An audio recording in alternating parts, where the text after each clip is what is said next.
किसान भाइयों नमस्कार। बैगन हमारे देश की एक लोकप्रिय सब्जी है और आज हम बैगन की खेती के बारे में जानकारी देंगे।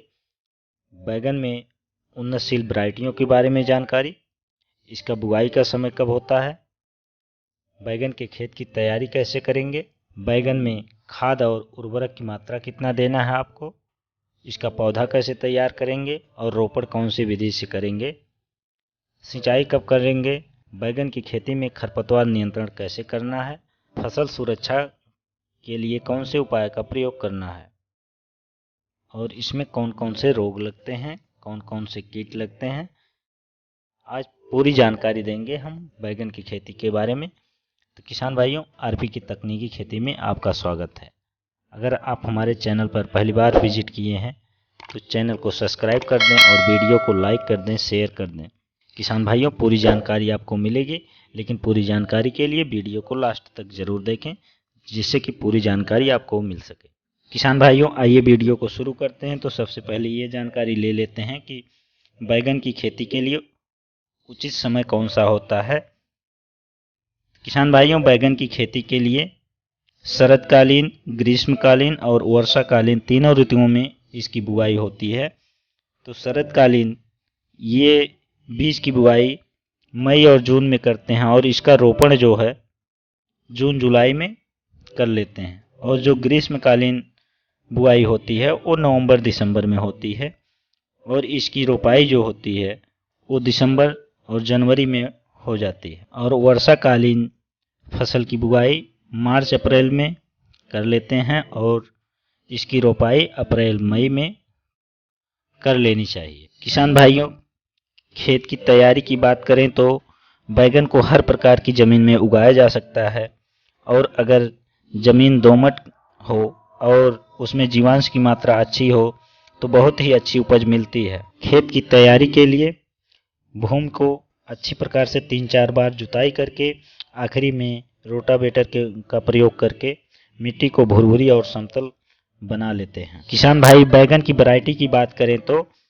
लंबे फल वाली किस्म जो है IBPL 9 और पंत सम्राट, ये दोनों वैरायटियां बहुत ही अच्छी होती हैं। और गोल फल वाली सब जो किस्में हैं ये पंत ऋतुराज, BR14, KS 224 और हरे रंग के फल वाली किस्म जो है सम्राट जॉइंट, बनारस जॉइंट, और शंकर किस्म में है पूसा हाइब्रिड 5, और शंकर किस्म की जो गोल फल वाली किस्म है वो काशी संदेश, पूसा हाइब्रिड 6।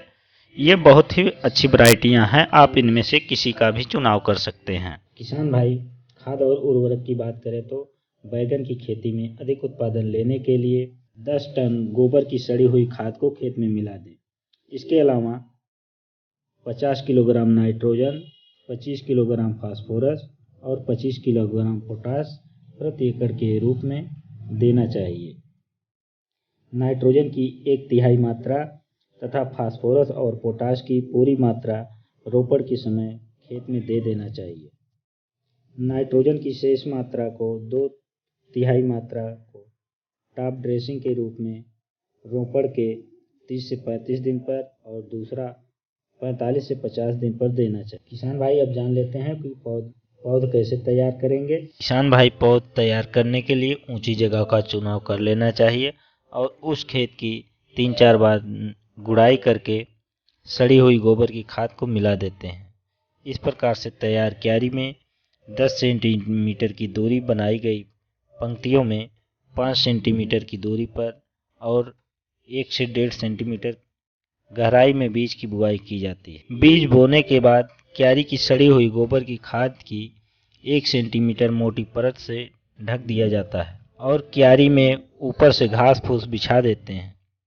बीज के अंकुरण के लिए हजारे या फव्वारे की सिंचाई की जाती है और अंकुरण के बाद घास फूस को हटा दिया जाता है। किसान भाई, अब जान लेते हैं कि इसकी रोपाई कैसे करना है। तो रोपाई के लिए पौधे तैयार होने में लगभग 4 से 6 सप्ताह का समय लगता है और पौधों की रोपाई के लिए 75 सेंटीमीटर की दूरी पर बनी पंक्तियों में 50 सेंटीमीटर की दूरी पर रोपण किया जाता है। और अधिक बढ़ने वाली तथा फैलने वाली किस्मों के लिए पौध अंतरण 90 सेंटीमीटर रखा जाता है। किसान भाई सिंचाई की बात करें तो रोपाई के पश्चात एक हल्की सिंचाई कर और हजारे की सहायता से पौधों के थालों में 2-3 दिन तक सुबह और शाम पानी दें। पौधे स्थापित हो जाने के बाद हल्की सिंचाई कर दी जाती है। बाद में आवश्यकता अनुसार सिंचाई करते रहें। गर्मी के मौसम में 8 से 10 दिन के अंतर पर सिंचाई और जब सर्दी का मौसम हो तो 12 से 15 दिन के अंतराल पर सिंचाई करती रहें। किसान भाई खरपतवार नियंत्रण की बात करें तो बरसात के समय पौधे के आसपास उगे खरपतवारों को खुरपी की सहायता से निकाल देना चाहिए। बैगन का पौधा बहुत तेज वृद्धि करता है। फल लगने के बाद वह जमीन पर ना गिर जाए, इसके बचाव के लिए रोपण के समय 30 से 35 दिन बाद क्यारी की गुड़ाई करके पौधों की जड़ों के पास मिट्टी चढ़ा देना चाहिए। मिट्टी चढ़ा देने से बरसात में अधिक पानी के कारण पौधे गलते नहीं हैं और गिरते नहीं हैं। किसान भाई अब जान लेते हैं कि बैगन की फसल में कौन से रोग लगते हैं। तो बैगन की फसल में सबसे खतरनाक रोग फोमोप्सिस अंगमारी रोग होता है।